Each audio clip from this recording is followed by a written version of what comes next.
Hi, I'm Alina with H33. Tokenization without quantum protection is a time bomb, and the fuse is already lit. Right now, trillions of dollars in real-world assets are being tokenized. Real estate, treasury bonds, private equity, carbon credits, all secured with classical cryptography, RSA, ECC, ECDSA. Every one of those signatures has a shelf life. When a sufficiently powerful quantum computer arrives, every classical signature can be forged. Every ownership record, every transfer authorization, every smart contract approval. And here's what makes it worse. Adversaries are harvesting encrypted blockchain transactions right now. Store today, decrypt tomorrow.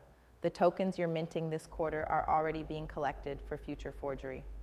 H33 signs every attestation with 3 post-quantum signature families, 3 independent mathematical hardness assumptions. The proof breaks only if lattice-based, hash-based, and structured lattice cryptography are all simultaneously broken. Your tokenized assets need to survive a legal challenge in 20 years. Classical signatures won't get you there. Post-quantum attestation will. H33.ai. Post-quantum institutional evidence infrastructure. Thanks for watching.